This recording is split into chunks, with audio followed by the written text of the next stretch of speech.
Nama Badarwuhi belakangan ini kembali populer setelah 2 tahun lalu sempat mengemuka menyusul peluncuran film di Desa Penari tahun 2022.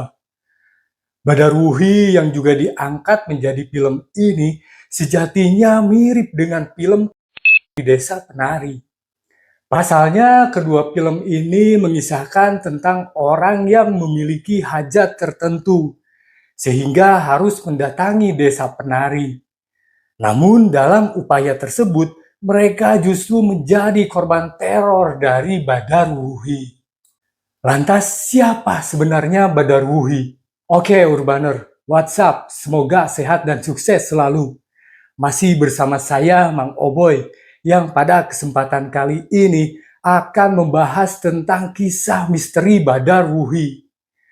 Sebelum lanjut, seperti biasa, mohon bantuannya like, comment, share, and subscribe channel Urban Legend. Mengutip dari akun Twitter Ngondiek, Badarwuhi diceritakan sebagai makhluk halus atau lembut penunggu Desa Penari. Ia berasal dari pantai selatan, konon dia diusir dari kerajaan pantai selatan karena merasuki salah satu penari yakni Ratnanareh di timur Pulau Jawa. Saat itu Ratnanareh adalah pemimpin suatu desa dan juga murid dari seorang kesatria di zaman Raja Kerajaan Kediri, Prabu Airlangga yang kala itu berkuasa. Ia beserta 4 murid lainnya melarikan diri ketika sang guru ditaklukkan oleh Empu Barada. Keempat saudara seperguruannya tersebut melarikan diri ke wilayah Bali. Sementara Ratnanareh bersembunyi di bagian timur Pulau Jawa dan mulai membangun sebuah pemukiman baru. Di desa yang baru dibangunnya tersebut, terdapat sebuah pelataran yang dipakai Ratnanareh dan para penduduk desa untuk memuja dewa-dewa dan arwah leluhur dengan menyuguhkan tarian-tarian. Ratnanareh sengaja tak memperlihatkan kekuatannya untuk menghindari kejaran Empu Barada. Keseharian Ratnanareh berfokus mempelajari lontar yang dibawanya ketika kabur. Lontar itu sangat istimewa karena membawanya mempelajari berbagai ilmu kanuragan dan kanujiwaan untuk menaklukkan pimpinan lembut yang ada di hutan-hutan Pulau Jawa. Selain itu, Ratnanareh juga mendapat anugerah awet muda karena lontar tersebut. Kehidupannya yang tenang di desa baru tersebut mulai terusik ketika dia melakukan perjalanan ke Wonokromo, yang saat itu memiliki pemimpin seorang lelaki hidung belang.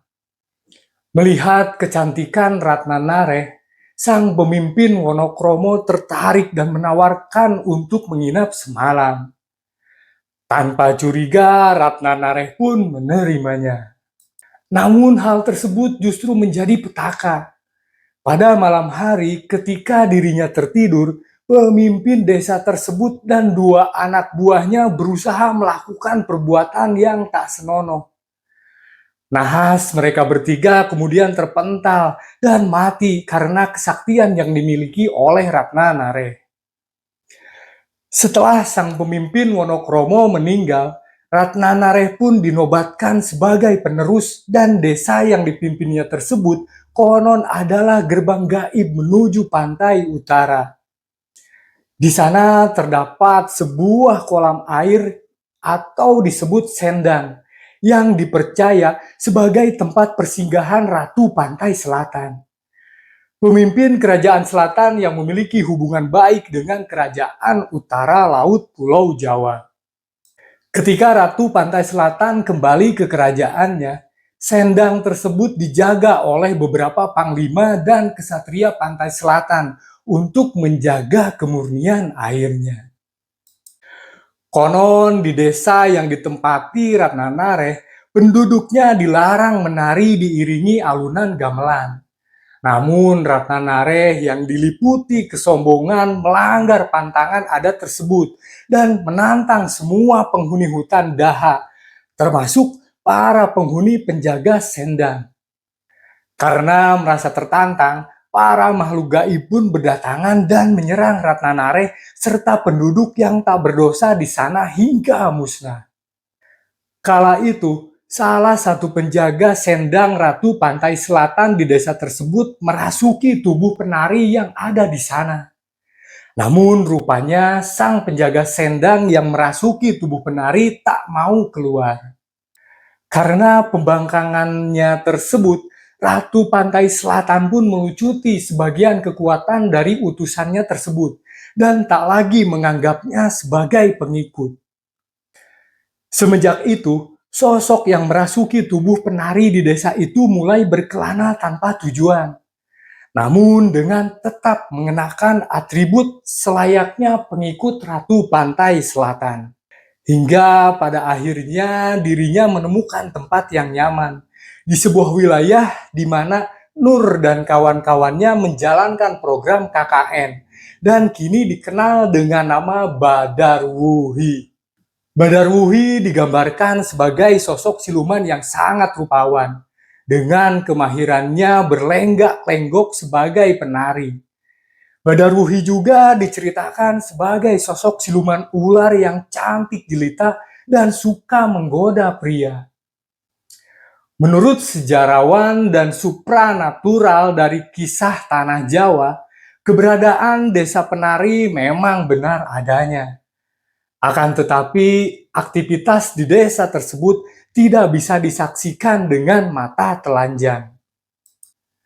Oke, jadi begitu Urbaners, kisah misteri tentang Badarwuhi. Di sini kita bisa belajar mengambil sisi positifnya dan buang jauh-jauh sisi negatifnya.